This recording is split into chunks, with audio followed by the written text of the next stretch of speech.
Today we're looking at Titanic's Last Secrets by Brad Matsen. This was published in 2008. I picked this up quite a while ago, actually. It's been sat on the shelf for years. Completely forgot I hadn't read it. The idea being, I'd heard something about the idea of the Titanic already being on fire when it left Southampton. So I was aware this might be a little bit fringy in terms of, not like a conspiracy theory, but the idea of things not quite matching up with history. So I bought that to give that a go some time ago and finally got around to reading it recently. I need to add here a suitable caveat that I fully appreciate that the story of the Titanic is a massive tragedy. There's 1,500 people died and I would just been utter terror. But I think also that fact is part of what makes the Titanic story so engaging and enduring. You know, if the Titanic had been a boat transporting a bunch of smartwatches or something boring like that and it just sunk and gone to the bottom, would anyone care over 100 years later?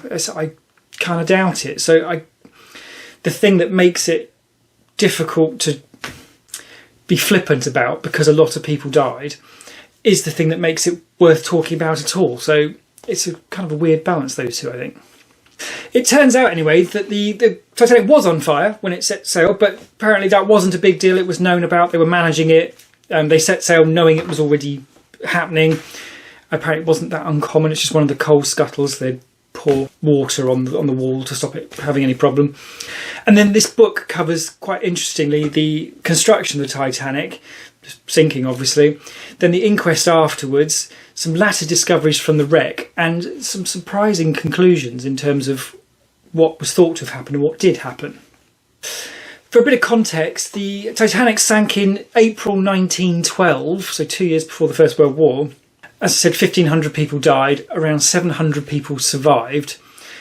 The Titanic was thought to have been unsinkable, and it's interesting, it was one of three sister ships, and one of the sister ships had already had a big accident crashing into a naval destroyer, survived the massive hull damage and didn't sink, so I think that probably helped with the reputation of Titanic, that it was going to be super duper. And Titanic's other sister ship, Britannic, which was going to be called Gigantic, which is a terrible word for a ship, isn't it? Call your ship Gigantic. Britannic, anyway, actually sunk 4 years later. It's a sort of bit of an eye roll sort of moment, potentially. But in fairness, it's because it hit a German mine on its way to Gallipoli. So, yeah, you know, it's sort of fair enough, I suppose. I believe also it's generally regarded that the captain was at fault for crashing the Titanic because he was going too fast. So that's one of the interesting factors that this book will look at. The wreck was finally found in 1985. It took that long, and a lot of attempts have been made to find it.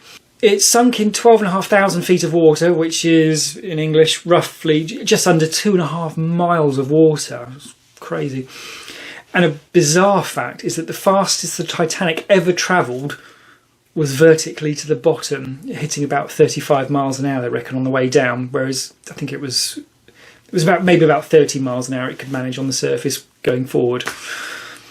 It's interesting that despite the fact 700 people survived and therefore saw the ship sink, people testified both that the ship sank intact and that it snapped in half. And it's a particularly interesting thing, I think, that the inquest ended up recording the verdict that the ship sank intact.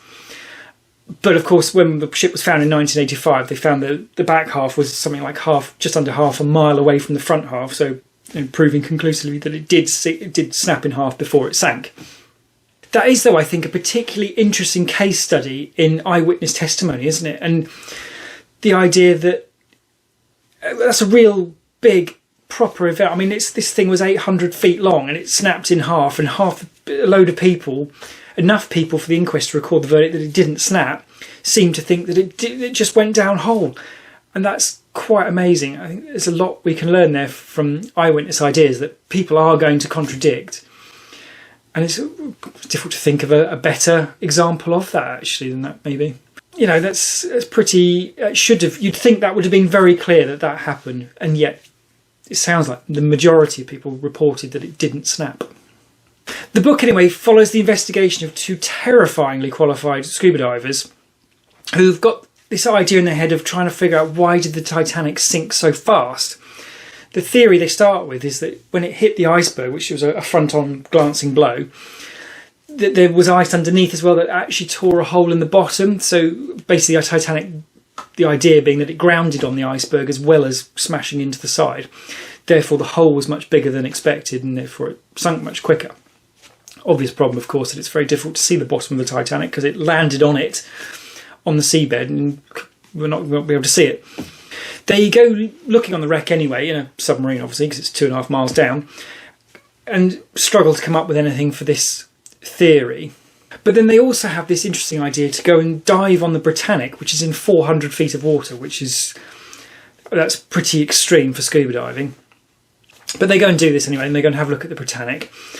And they found that the Britannic, despite the fact it was launched at about the same time the Titanic sunk, i.e. there wasn't time to have made changes to the Britannic based on what happened to Titanic, a lot of icks, they found that Britannic had been substantially stiffened, which obviously suggests that the shipbuilders knew that Titanic wasn't strong enough.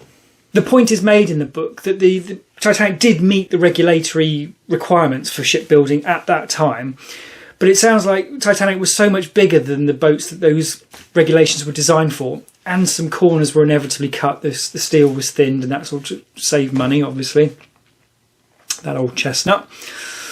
But I'd always thought that it was undisputed that the Titanic was a great ship, and it just got really unlucky in terms of how it actually ended up sinking. But no, it turns out that it seems likely Titanic would have had trouble as soon as it hit big seas, had it not sunk on the first go anyway. Because of this weakness anyway, it sounds like what happened is the iceberg hits the front of the ship, so the front of the ship, the bow, let's use our nautical terms, fills with water. So the front sinks and lifts the back up. The ship is then not strong enough to support the weight of the back, so it snaps off. There's a very interesting part here in terms of people trying to establish what that angle was. And in the Titanic movie, the James Cameron one, it goes up to about 45 degrees. And I don't think anyone believes that's the case anymore. To his credit, James Cameron has done a documentary, which is on Disney Plus, about what he thinks he got right and what he got wrong. And he has acknowledged that he got some of it wrong because he's learnt an awful lot more about the Titanic since. The general consensus seems to be that the stern, back, came up to about 26-ish degrees or something before it snapped. The finding of this book, however, is that it's unlikely to have got above 11 degrees because the ship was not strong enough to lift it beyond that. Another interesting point is the James Cameron documentary about what he got right and wrong takes place quite a bit of time after this book was written and makes no mention of any of the findings in this. So there does seem to be a conflict there, which is, well, it's untidy and slightly annoying, isn't it? But either way, everyone agrees the film is wrong and that the bow, the stern of Titanic did not go as high as 45 degrees and it snapped earlier than it should have done. The Carpathia is the ship that came to Titanic's aid and got there something like an hour and a half after the ship had sunk. And given that most of the people died of exposure to the cold water, obviously the less time they spend in the water, the higher the chance they would have survived. And tragically, it makes you realise, of course, that had Titanic not had corners cut in terms of build quality, it wouldn't have snapped so early. Perhaps, the hole in the front perhaps wouldn't have been so big either. All it needed to do was last another hour before it sunk, and suddenly hundreds of people might have been saved. So it's a proper disappointing tragedy of people cutting corners to try and save money, resulting in the death of 1,500 people. The captain question is really tricky because the Titanic movie portrays him as having deliberately gone fast despite not having binoculars and the water being very calm, so you wouldn't see water breaking at the base of icebergs, that's what they're called. But it sounds like that's not what happened. It seems more like everyone stuck it on the captain because he was dead, obviously he went down with the ship. And it seems the inquest didn't want to implicate the shipbuilders because it would open the floodgates for people to sue. And then it was just going to be, the company would go bankrupt, the government would be on the hook and potentially.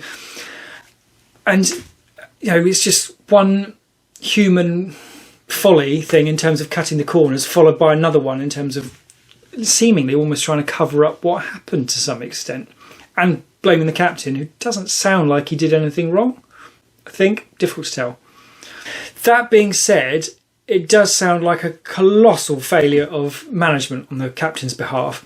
There's no lifeboats were launched for within the first hour. Just bear in mind, it took less than 3 hours to sink. And it's difficult not to tangle this up with the movie, because in the movie he goes all a bit weird and just sort of takes himself off and doesn't say anything to anybody and just ignores the whole thing. I don't think there's any reason to believe that's necessarily how that happened. And it's reasonable as well, I suppose, that it wasn't obvious for the first hour that the ship was sinking, maybe. But it still does seem like a massive failure of communication and leadership in terms of getting as many people evacuated from the Titanic as possible. Clearly, though, it does suggest that had Titanic been built properly and not had corners cut to save costs, awful lot of people would not have died. Although it is still undisputed historical fact that Jack could totally have got on that door with Rose. One last thing that occurred to me with this is that I wondered how big is Titanic compared to modern ships, but I thought, you know, because it sounds enormous and they were going to call its sister ship gigantic and it was only a few feet bigger. But no, I looked it up and Titanic not so big by today's standards. But yeah, that's a great book. I thoroughly enjoyed that. It's really well written. It's unsatisfying in the sense that you can't quite be sure that this doesn't conflict with other stuff. And it's weird. I watched the James Cameron documentary after reading this, and the two don't seem to agree. So that's annoying. But it's really well written and very interesting. So it's well worth a read.